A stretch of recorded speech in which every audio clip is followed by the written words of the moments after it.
అయినా పీఎం అయినా కేంద్ర మంత్రి అయినా రాష్ట్ర మంత్రి అయినా 30 రోజులు జైల్లో ఉన్నారా? పదవి కోల్పోవలసిందే. ఇదే 130వ రాజ్యాంగ సవరణ బిల్లు. ఆగస్టు 2025లో పార్లమెంట్లో దీన్ని ప్రవేశపెట్టారు. ప్రవేశపెట్టగానే దీన్ని జాయింట్ పార్లమెంటరీ కమిటీకి రిఫర్ చేశారు. అయితే అసలు ఈ బిల్ డిస్క్రిప్షన్ వినడానికి చాలా బాగుంది కదా. అసలు రాజకీయాల్లో నేర చరితులు అనేవాళ్లే లేకుండా చేయడానికి ఈ బిల్లు ఉపయోగపడుతుంది కదా అనిపిస్తుంది కదా.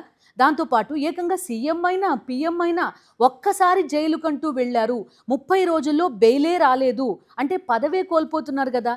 అసలు ఇంతకు మించిన రాజకీయం ఏదైనా ఉంటుందా? ఇంత నేరస్తులే లేని రాజకీయాన్ని మనం చూడొచ్చు కదా అనిపిస్తుంది కదా. కానీ కాదు అంటున్నారు ప్రతిపక్షాలతో పాటు ప్రత్యర్థి పార్టీలు కూడా. అసలు ఏం జరుగుతోంది, ఈ బిల్లు వెనక ఉన్న ఉద్దేశం ఏంటి, ఒక్కసారి చూసే ప్రయత్నం చేద్దాం. సీఎం కానీ పీఎం కానీ 30 రోజులు జైల్లో ఉంటే బెయిల్ రాకపోతే కనుక ఆ 30 రోజుల్లో 31వ రోజున ఆటోమేటిక్గా వాళ్ళు పదవి కోల్పోతారు. ఇది దేనికి దారితీస్తుంది? ప్రధానంగా న్యాయ వ్యవస్థలో ఒక వ్యక్తి అరెస్ట్ అయినంత మాత్రాన అతడు నేరస్తుడా? కాదు కదా. ట్రయల్ జరగాలి, కోర్టు ముందు ప్రవేశపెట్టాలి, కోర్టు శిక్ష వేయాలి. అప్పుడు అతన్ని నేరస్తుడి కింద పరిగణిస్తారు. అతను తప్పు చేసిన వ్యక్తి దోషి అని మాత్రం అంటాం. అంతదాకా ఆ వ్యక్తిని మనం నిందితుడు అని మాత్రమే వ్యవహరించడం కూడా చూస్తాం. సో ఈ బిల్లు కనుక వస్తే జస్ట్ ఒక కేసు నమోదైతే చాలు, ఏదో ఒక పోలీస్ స్టేషన్లో ఎవరో ఒకళ్ళు కేసు పెడితే చాలు. ఆ తర్వాత అతను జైలుకు వెళ్తారు. ఓ 30 రోజుల పాటు జాగ్రత్తగా బెయిల్ రాకుండా చూసుకోగలిగితే పదవి కోల్పోతారు. ఇది ఎవరికి అడ్వాంటేజ్గా మారే అవకాశం ఉంది? ఖచ్చితంగా కేంద్ర ప్రభుత్వం, కేంద్రంలో ఏ పార్టీ అయితే అధికారంలో ఉంటుందో ఆ పార్టీకి పూర్తిగా ఇది అనుకూలంగా ఉంటుంది అని అంటున్నాయి ప్రధానంగా ప్రాంతీయ పార్టీలు, ప్రతిపక్షాలు. ఎందుకంటే చాలా సందర్భాల్లో మనం చూసాం, ఏ సిబిఐ కేసో ఈడీ కేసో పడిందనుకోండి, సీఎంగా ఉన్న వ్యక్తో లేకపోతే మంత్రిగా ఉన్న వ్యక్తో జైలుకి వెళ్తారు. అది కేవలం అభియోగం మాత్రమే. కానీ అటువంటి సందర్భాల్లో అతను కంప్లీట్గా పదవే కోల్పోవలసి ఉంటుంది. సో కేంద్రంలో ఉన్న అధికారంలో ఉన్న ఒక పార్టీ రాష్ట్రాల్లో ముఖ్యమంత్రి స్థాయి వ్యక్తుల జుట్టు వాళ్ళ చేతుల్లోకి వెళ్ళిపోతుంది కదా. జస్ట్ ఏదో ఒక పోలీస్ స్టేషన్లో కేసు పెట్టి అతన్ని జైలుకి పంపించగలిగితే ఆ తర్వాత ఏక్నాథ్ షిండేలు, రితబ్రత బెనర్జీలు బోల్డ్ అంతమంది పుట్టుకొస్తారు. ఆ తర్వాత తమకు కావలసిన వాళ్ళని అధికార పీఠం మీద కూర్చోబెట్టే అవకాశం కల్పించడానికి అనుకూలంగా ఈ 130వ రాజ్యాంగ సవరణ బిల్లు ఉంది అనేది ప్రధానమైన ఆరోపణ. ప్రతిపక్షాలు దీన్నే ప్రధానంగా పోర్ట్రేట్ చేస్తున్నాయి. దాంతోపాటుగా ఈ సీఎం అయిన వ్యక్తి కానీ లేకపోతే మంత్రి అయిన వ్యక్తి కానీ ప్రజలంతా కూడా ఎన్నుకున్న వ్యక్తి, అలా ఎన్నుకున్న వ్యక్తే క్యాబినెట్లోకి కానీ వెళ్ళడం కానీ లేదంటే ముఖ్యమంత్రి పీఠం పైన కూర్చోవడం కానీ జరుగుతుంది. అటువంటి వ్యక్తిని కేవలం అభియోగం అనే దానిపైన అరెస్ట్ చేసి జైల్లో పెట్టి అతనికి అసలు పదవే ఉండొద్దు అంటే ఎలాగా అనేది ప్రధానంగా ప్రశ్నిస్తున్న పరిస్థితి. ఇంకొక పరిణామం కూడా ఒక్కసారి చూసే ప్రయత్నం.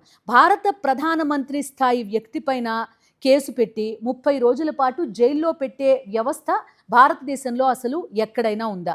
స్వతంత్ర భారతదేశంలో 1947 సంవత్సరం నుంచి ఇప్పటిదాకా ఈ రకంగా ఏ భారత ప్రధానమంత్రి అయినా అరెస్ట్ అయ్యి 30 రోజుల పాటు జైల్లో ఉన్న సందర్భం అసలు ఉందా?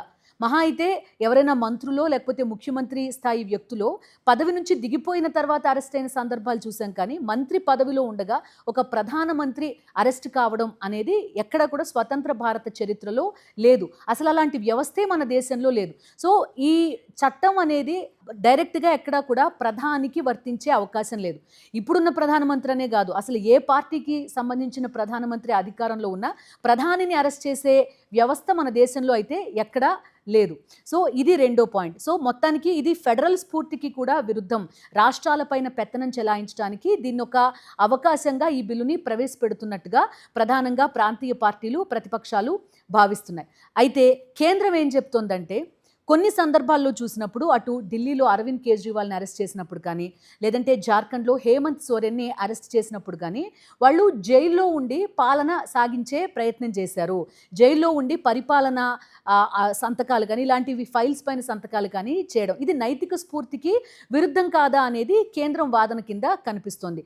జైల్లో ఉన్న ఒక వ్యక్తి పరిపాలనకి ఏ రకంగా అర్హుడవుతాడు అనేది ప్రశ్న. సో అవి కేవలం అభియోగాలు మాత్రమే అనేది ప్రాంతీయ పార్టీల వాదనగా ప్రధానంగా కనిపిస్తోంది. సో మొత్తానికి ఈ బిల్లు మాత్రం ఈసారి వర్షాకాల సమావేశాల్లో పార్లమెంట్ ముందుకు రానున్నట్టుగా చెప్తున్నారు. ప్రస్తుతం జేపీసీ ముందు దీనిపైన విచారణ జరిగింది. అయితే జేపీసీ కొన్ని రికమెండేషన్స్ ఇచ్చినట్టుగా చెప్తున్నారు. మరి దాన్ని పార్లమెంట్ ఎంతవరకు అడాప్ట్ చేసుకుంటుంది అనేది కూడా చూడాల్సింది. అయితే గతంలో జరిగిన 2 ఇన్సిడెంట్స్, అటు అరవింద్ కేజ్రీవాల్ విషయంలో కానీ హేమంత్ సోరెన్ విషయంలో కానీ ఏం జరిగింది అనేది ఒక్కసారి చూసే ప్రయత్నం చేద్దాం. మొట్టమొదట Arvind Kejriwal Delhi liquor policy scam సమయంలో మొదట అరవింద్ కేజ్రీవాల్ని ఈడీ అరెస్ట్ చేసింది. ఆ తర్వాత సిబిఐ అరెస్ట్ చేసింది. ఆ టైంలో ఆయన కొంతకాలం పాటు జైలు నుంచే పరిపాలన సాగించే ప్రయత్నం చేశారు. అయితే వ్యతిరేకత రావడం, రకరకాల కారణాల రీత్యా ఆప్కే చెందిన ఆతిషిని ముఖ్యమంత్రి పీఠం పైన కూర్చోబెట్టడం చూసాం. ఇక జార్ఖండ్ ముఖ్యమంత్రిగా అప్పట్లో ఉన్న హేమంత్ సోరెన్ వ్యవహారం. హేమంత్ సోరెన్ ముఖ్యమంత్రిగా ఉన్నప్పుడు ఇక మరికొంత టైంలో అరెస్ట్ చూపిస్తారు అనుకునే టైంలో హేమంత్ సోరెన్ కూడా జైలు నుంచే పరిపాలన చేస్తారా, ఫైల్స్ పైన సంతకాలు చేస్తారా అన్న చర్చ కూడా పెద్ద ఎత్తున జరిగింది. ఆ టైంలో ఆయన ఏం చేశారంటే కరెక్ట్గా అరెస్ట్ చూపించే టైంలోనే చెంపై సోరెన్ పేరు తెరపైకి తీసుకొచ్చి ఆయన్ని ముఖ్యమంత్రి పీఠం పైన కూర్చోబెట్టిన పరిస్థితి.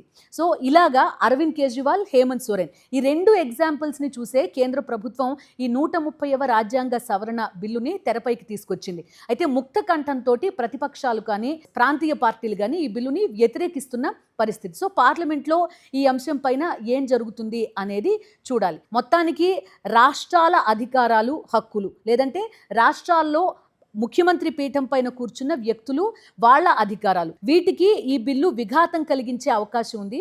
ఫెడరల్ స్ఫూర్తికి విరుద్ధం అనేది ప్రతిపక్షాల ప్రధాన వాదనగా కనిపిస్తోంది. మొత్తానికి ఈసారి పార్లమెంట్ సమావేశాల్లో ఈ బిల్లుతో పాటు మరికొన్ని కీలక బిల్లులు కూడా తెరపైకి రాబోతున్నాయి. ఓవరాల్గా ఈ వర్షాకాల సమావేశాలు మాత్రం ఫుల్ హాట్గా సాగే అవకాశం కనిపిస్తోంది.